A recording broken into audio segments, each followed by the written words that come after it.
Українські воїни відкинули росіян на Слов'янському напрямку. Ті марно пхались штурмом на долину, що на півшляху від Ізюма до Слов'янська, кажуть у Генеральному штабі. Ворог суне в бік Новолуганського, яке стоїть на лінії фронту уже 8 років, та в напрямку Спірного. Ворожі спроби захопити Білогорівку на Луганщині українські воїни жорстко вгамували. На Донецькому напрямку основні зусилля противника зосереджені на встановленні контролю над територією Луганської області у межах адміністративних кордонів. Ворог вживає заходів з відновлення транспортної інфраструктури в тилових районах. На півдні нашої країни росіяни намагаються втриматися на тимчасово зайнятих позиціях, гатять з реактивної та ствольної артилерії, піднімають гвинтокрили, тероризуючи мирних жителів та непокоючи оборонців. Українські ракетники та авіатори нищать ворожі склади з боєприпасами та скупчення ще донедавна живої сили росіян на Херсонщині. Російські окупанти деморалізовані та вишукують будь-яку можливість отримати легкі поранення. Вдаються до самоскалічень та різноманітних симуляцій поганого здоров'я. Тільки щоб живими повернутися до Російської Федерації. На півдні росіяни не мають успіхів на суходолі, а от загроза ракетних ударів зберігається. Про це повідомив речник Одеської обласної військової адміністрації Сергій Братчук. Також окупанти нині не мають можливостей для десантування на українське Чорноморське узбережжя. Після звільнення Зміїного рашистів відкинуто на понад 100 кілометрів від берега, додає Братчук. Ракетні атаки росіян можливі з території окупованого Криму та з більших відстаней. Звичайно, тактика ворога в ці дні, бачимо прекрасно, це використання літаків стратегічної авіації, які пускають ракети старого радянського зразка. Вже всі, мабуть, про них знають. Це і Х-22, і Х-59, і Х-31. Це ті літаки, які стартують з глибини території Російської Федерації, не залітають в ту зону, де можуть бути знищені нашими системами протиповітряної оборони і, власне, здійснюють ці пуски.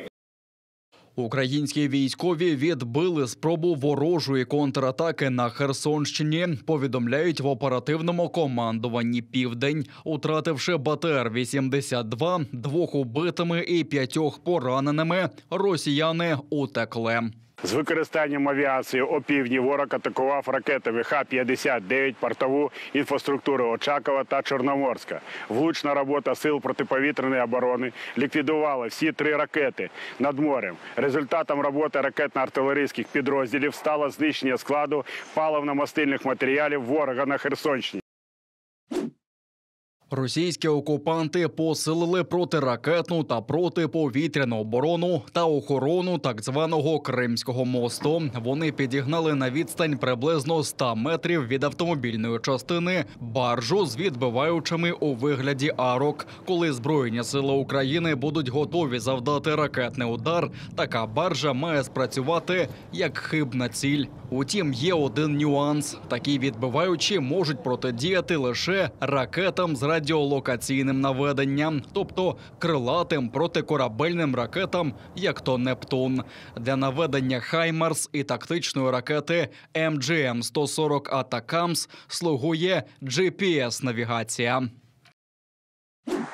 Ще 2 місяці слідчого ізолятора. Окупаційний київський райсуд Сімферополя продовжив до 6 вересня арешт медсестрі та блогеру Ірині Данилович, який закидають нібито незаконне поводження з вибухівкою. Відлік арешту починається з 6 травня, коли її запроторили до СІЗО Сімферополя. Хоча жінку затримали 29 квітня. Де її тримали впродовж тижня, досі невідомо, каже сестра Ірини Данилович Ольга. Сейчас родителям, в принципе, позвонить неоткуда, связаться с миром только так, через кого-то как-то. Голубиная почта. Обвиняют в взрывчатке, которую нашли почему-то именно после того, как ее, вот именно пропавших вот этих 8-9 дней, которые она находилась неизвестно где.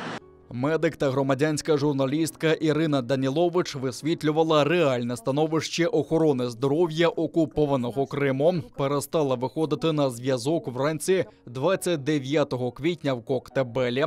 Тим часом в оселі, де вона мешкає, влаштували обшук. У батьків окупанти вилучили усі мобільні телефони. На початку червня російський Мін'юст вніс медсестру з Криму Ірину Данілович до списку іноземних агентів. Україна очікує на арешт судна «Жібек-Жоли», яке зайшло до турецького порту Карасу з окупованого Бердянська. Про це повідомив посол України в Туреччині Василь Боднар. За його словами, Туреччині передали інформацію про те, що «Жібек-Жоли» може мати на борту крадене українське зерно, яке росіяни намагаються видати за власне. Наразі судно затримано, йому заборонено розвантажуватися. Турецькі правоохоронці перевіряють його документи та наявність вантажу. Василь Боднар не виключає, що до перевірки залучать українських фахівців. Російська сторона намагається обходити обмеження, які існують зараз стосовно Криму, і ми так само інформуємо турецьку сторону про те, що кораблі, які заходять до турецьких портів з російськими документами чи з документами з російських портів, ми доводимо, що це фальшиві документи, що це кораблі йдуть з кримських портів, з Севастополя і з Керчі. Показуємо всі маршрути. Ми передали вже значну частину документації, яка стосується саме тих кораблів, які нелегально вивозять крадене зерно з території Криму. Ми так само розраховуємо на детальне розслідування, особливо що стосується походження зерна, проведення його аналізу,